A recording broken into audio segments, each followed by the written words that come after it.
మీరు చిత్రీకరించిన హీరోయిన్స్లో sir most beautiful ఎవరు? ఇది అడగలేక ఆపుకోలేక అడుగుతున్నా. అంటే ఒకే మనిషి అండి, ఇంకెవరూ లేరు. భానుప్రియ గారితో మీ ప్రయాణంలో ఆవిడకి మీరు నేర్పించిన నటన మెళుకువలేంటి? అంటే ఎందుకంటే ఆవిడ ఒక ఫ్రెష్ ఫేస్, రంగు తక్కువ. ఇది కూడా గతంలో అక్కడక్కడ చెప్పారు, పూర్తిగా కాదు, కానీ రంగు తక్కువ. ఎలా కన్విన్స్ అయ్యారు మీరు అంతటి ఒక అందగత్తె అవుతుంది ఈవిడ అని? ఆ తర్వాత ఆవిడ ఒక ట్రెండ్ సెటర్, స్వర్ణకమలం కావచ్చు, తర్వాత ఇతర సినిమాల్లో కూడా. ఏమో అండి, నాకు అనిపించిందండి ఆ మనిషి గురించి. నేను ఏదైతే ఫీల్ అయ్యానో ఆ ఫీల్ నిజమైంది అంతే. ఆ మనిషిని నేనే మళ్ళా నాతో పాటు కెమెరామెన్ కూడా కన్విన్స్ కాలేదు ఆ మనిషిని హీరోయిన్ అంటే. అవును, అది కూడా చెప్తే ఆ మధ్య అతనికి ఎక్కడ కోపం కూడా వచ్చింది. ఎవ్వరూ కాలేదండి. ఏమన్నారు? అతను అంటాడు, ఆ తెల్ల గులాబీలు అనే సినిమాకి ఇతనే కెమెరామెన్, ఆ అమ్మాయి బాగుంటుంది, ఆ అమ్మాయిని పెట్టి అంటాడు. అమ్మాయి పేరు కల్పన, ఇళవరసి అండి తమిళ్లో. లేదు, నాకు ఈ మనిషే బాగుంది. ఆ తర్వాత కొంతమంది మొన్న సినిమా ఒక మోస్తరుగా ఆడింది, ఇదేదో బంగారు లాంటి ఛాన్సు, శంకరాభరణం తీసిన కంపెనీ వాళ్ళు ఇచ్చారు నీకు ఛాన్సు, దీన్ని సద్వినియోగం చేసుకో.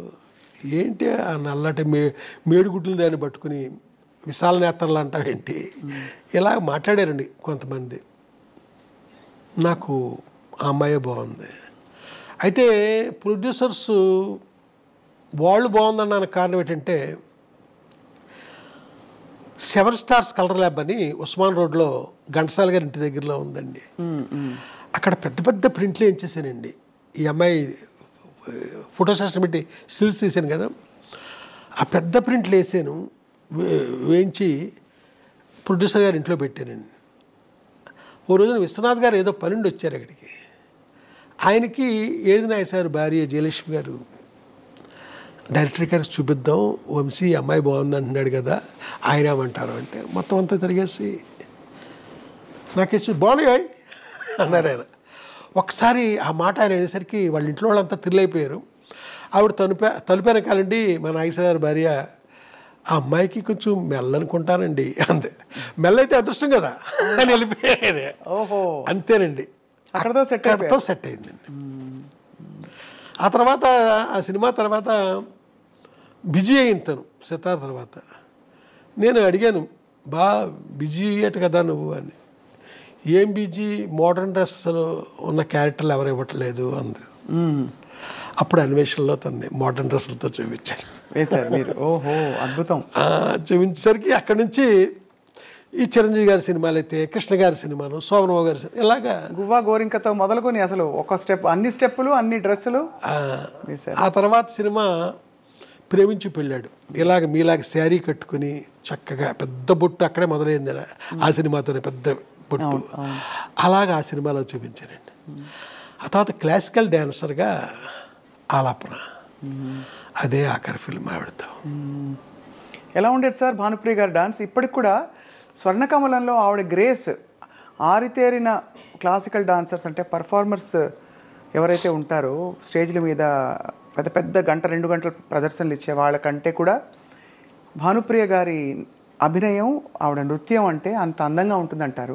ఒక డైరెక్టర్ కళ్ళతో మీరేం ఫీల్ అయ్యారు ఆవిడ నటన? నేను ఫీల్ అవ్వడం కాదండి, ఒక్క హీరోయిన్తో మట్టుకి తన, అంటే ఇక్కడ మీకు ఒకటి చెప్పాలి, భానుప్రియది ఫోర్స్ అండి, వాళ్ళ చెల్లెలది గ్రేస్.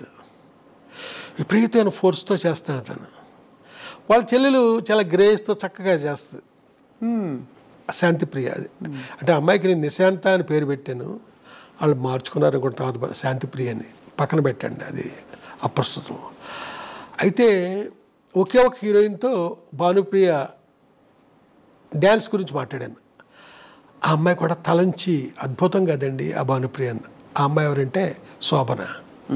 ఏప్రిల్ 1 విడుదలప్పుడు. అవును, శోభన గారు కూడా భలే డాన్స్ కాబట్టే శోభనతో మాట్లాడాను. శోభన అద్భుతంగా యాక్సెప్ట్ చేసింది ఆ రోజుల్లో. భానుప్రియ గారి నృత్యం గురించి. అవునండి. శాంతిప్రియ గారు గ్రేస్ అంటే ఏమిటి సార్, అర్థం ఏంటి? మీకు ఆ గ్రేస్ ఫోర్సును అయ్యో 2 షాట్లు ఇవో 2 షాట్లు చూపిస్తే మీకు ఎక్స్ప్లెయిన్ చేయగలను, మామూలుగా నోటితోనే చెప్పలేనండి. అంటే భానుప్రియ గారి ఆవిడ బాడీ లాంగ్వేజ్లోనే ఒక ఫోర్స్ ఉందండి. ఆ చెల్లెలు చాలా గ్రేస్గా గమాత్తుగా నవరంగులో ఆవిడలాగా అలాగా ఆ అమ్మాయి ఆడద్దండి. అందులో ఒక లాలిత్యం, ఇందులో ఒక రకమైన గగురుపాటు రెండు. కానీ ఏదేమైనా సార్ భానుప్రియ గారు, వంశీ గారు భానుప్రియ గారిపై చిత్రీకరించిన పాత్రలు, యాంగిల్స్ కావచ్చు, ఫ్రేమ్స్ కావచ్చు, అది ఒక నిజంగా ఒక పెయింటింగ్లా ఉంటుంది సార్. ఆ తర్వాత తను ఇంకొక సినిమా నెక్స్ట్ చేయడం జరగలేదు. ఆ సినిమా పేరు గాలికొండపురం రైల్వే గేట్. దాంట్లో లతా మంగేష్కర్ గారు 3 పాటలు పాడారండి. ఒక పాట నేను మా ఇళయరాజా గారు రాశాము, అంటే పల్లవి ఆయన రాశారు, చరణాలు నేను రాశాను. ఇంకొక పాట మహర్షి సినిమాలో కొత్తతన ఛాన్స్ ఇచ్చాను, అద్భుతమైన పాట, సుమం ప్రతి సుమం సుమం. అయ్యో చాలా బాగా, ఏం పాట సార్ అది మా ఫ్రెండ్తో రాయించాను, అదే ఫస్ట్ ఛాన్స్ అండి. అది ఆయనతో 2వ పాట రాయించాను. 3వది వేటూరు గారు ఎవరో రాసినట్టున్నారు. 3 పాటలు పాడారు. ఈ సినిమా జరగకపోవడానికి కారణం సార్? జరగకపోవడానికి కారణం ఏంటంటే వెంకటేష్ గారు హీరో అనుకున్నామండి. రామానాయుడు గారు కథ విన్నారు, నేను చెప్పాల కథ, వేమూరి సత్యనారాయణ గారు చెప్పారు. విని ఇది హీరోయిన్ కనపడుతుంది ఆ కథ అంతాను, మా అబ్బాయిని ఒక కమర్షియల్ హీరోగా నేను ఇచ్చేద్దామని కొత్తగా తీసుకొచ్చాము, మా అబ్బాయి ఇలాంటి వాటిలో యాక్ట్ చేస్తే కాదు కదా. ఆ తర్వాత ఇది హిచ్కాక్ సినిమా లాంటి సినిమా కథ, ఇది డైరెక్టర్ పేరు వస్తుంది, లేదా హీరోయిన్ పేరు వస్తుంది, మా అబ్బాయిది ఏముంది దీంట్లో, అయినా మంచి కథ పట్టరండి, ఇది వద్దు ఆయన అన్నంతో ఆ ప్రొడ్యూసర్లు. వెంకటేష్ హీరో అంటే అది వేరే విధంగా ఉంటుంది కదా, రామానాయుడు గారు వెనకాలండి మనకి బ్యాక్గ్రౌండ్లో ఆయన ఉండి చేసేది, ఆ విధంగా అది ఇదయింది. ఆ తర్వాత భానుప్రియ కాకుండా విజయశాంతిని కూడా అనుకున్నాం. తర్వాత ఇటు కాకుండా సినిమా ఆగిపోయింది. ఈ సినిమా ఆగిపోయింది. తర్వాత భానుప్రియ గారితో మీరు పనిచేయడం జరగలే కదా సార్? లేదండి, జరగల. అదొక గొప్ప, అంటే ఇప్పుడు నేను తొందరలో సినిమా చేయబోతున్నాను, దాంట్లో ఒక అమ్మవారి క్యారెక్టర్ ఉందండి. ఆ అమ్మవారు ఒక నల్లటి రాయిలో సూపర్ ఇంపోజ్ అయి కనపడుతూ ఉంటుంది అంతే, బయటకు వచ్చి కనపడడం అనేది లేదండి, అక్కడక్కడ అలా కనపడుతూ ఉంటుంది. అది అమ్మవారి గెటప్పులో ఓన్లీ క్లోజప్ అంతే. అది భానుప్రియ అనుకుని నేను కథ రాశాను, అది ఆ వద్ద ఫ్యూచర్లో చూడాలి అంతే. మీకు ఆ రాయిలోనే కనపడుద్ది, బయటకు వచ్చి కనపడే ఏమీ లేవండి. బ్లెస్ చేస్తూ ఉంటే చాలా ఇంపార్టెంట్ క్యారెక్టర్. ఆ రాయిలే, ఆ నల్లటి రాయి అండి, అక్కడ భానుప్రియ గారి పాత్ర ఉంటారు. తన క్లోజ్ సూపర్ ఇంపోజ్ అయ్యి ఉంటుందండి. అక్కడ ఆ అమ్మవారి పేరు పొంతలో ముసలమ్మ తల్లి. పొంతలో ముసలమ్మ తల్లి.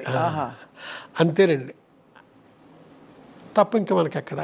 అడిగారా సార్ భానుప్రియ గారిని? అంటే లేదండి, ఆవిడతో మాట్లాడి ఆవిడ చూసే ఒక 35 ఏళ్ళు అయింది ఆవిడ చూసి. ఆవిడతో ఇప్పుడు మాట్లాడింది కూడా ఎప్పుడు లేదండి, వాళ్ళ నెంబర్లు కూడా నా దగ్గర లేవు. రేపొద్దున ఆ సినిమా ఇప్పుడు మెటీరియలైజ్ అవుతుంది, ప్రొడ్యూసర్లకు కూడా చాలా ఇష్టంగా ఉన్నారు వాళ్ళు. ఆ తర్వాత ఏం జరుగుద్దో నాకు తెలియదు. ముందు ప్రేక్షకులు అందరూ ఇష్టంగా ఉంటారు సార్, అప్పటి హిట్ కాంబినేషన్ మళ్ళీ ఇలాగైనా సరే, అంటే ఈ విధంగానైనా మళ్ళీ తెరపై ఎప్పుడు మనకు ఆ రాయిలో సూపర్ ఇంపోజే కనపడద్దు, మనిషి మామూలుగా బయటకు వచ్చి కనిపించరు. అదే బట్ చాలా వైటల్ ఇంపార్టెంట్ క్యారెక్టర్ అండి. ఆ క్యారెక్టర్ లేకుండా ఉండాలి. అంతా కాదు, అక్కడక్కడ తను ఆ క్యారెక్టర్ లేకుండా మీకు అక్కడ సీన్ లేదు, ఆ సీన్ లేకుండా ఈ కథ లేదు. వంశీ గారికి మరి అంత అందమైన హీరోయిన్లు ఎలా ఉన్నా కూడా అంత అందంగా చూపించిన వంశీ గారు, మరి మీకు ఈ తరం హీరోయిన్లు నచ్చుతారా సార్? మరి నేను ఈ మధ్యకాలంలో సినిమా చేయలేము, మళ్ళీ ఇప్పుడు చాలా కాలం తర్వాత చేయబోతున్నాను, చూడాలి నచ్చేలాగా. ఏమనిపిస్తుంది ఇప్పుడు చూస్తున్న సినిమాలు? మీరు సినిమాలు చూస్తారు కదా సార్? బలే, అంటే నేను థియేటర్కి వెళ్ళి చూస్తానండి. థియేటర్కి వెళ్ళి అన్ని చూస్తారా? అన్ని. ఈ మధ్యకాలంలో వచ్చిన చాలా సినిమాలు, చాలా మంది హీరోయిన్లు చూస్తుంటారు. ఈ మధ్యకాలంలో నాకు బాగుందంటే కా అనే సినిమా వచ్చింది కదా, ఆ అమ్మాయి నాకు బాగుంది. అంటే ఆ సినిమా తప్ప ఇంకెవరు నచ్చలేదు సార్ పెద్ద ఇప్పుడు మనకి. బొక్కుని మీకు అడిగారు కాబట్టి వెంటనే స్ట్రైక్ అయ్యింది. సాయి ఇప్పుడు బాగా మీకు డాన్స్ మీద మీరు దృష్టి పెడతారు, బాడీ లాంగ్వేజ్ మీద పెడతారు కాబట్టి సాయి పల్లవి. అయ్యో అమ్మాయి అద్భుతం, అసలు మాట్లాడొద్దండి. శ్రీలీల బాగుంటారండి వాళ్ళంతా. సాయి పల్లవి అంటే అసలు నేను ఇంకో మాట మాట్లాడండి నేను. అవునా సార్? అంటే అమ్మాయిలో గ్లామర్ అది కాదు, అద్భుతమైన పర్ఫార్మర్ అమ్మాయి, మామూలు పర్ఫార్మర్ కాదు, చాలా అద్భుతం. ఎంతో మంది మనకి గుర్తొస్తారండి, చాలా అద్భుతమైన. సార్ మీ ప్రయాణంలో మీరు ఇంత భావుకులు, ఇది ఉండబట్టుకోలేక అడుగుతున్నా, మీకు ఎందుకు బ్యాగులు ఇష్టం అని ఎలా అడిగితే అడుగుతారు. మీ స్త్రీలతో మీ సంబంధాలు ఎలా ఉండేవి చిత్ర పరిశ్రమలో? నేను నాకేంటో తెలియదండి, నాదంతా మానసికమైన సంబంధం తప్ప ఫిజికల్గానే పెట్టుకోనండి. ఏంటో తెలియదు నాకు.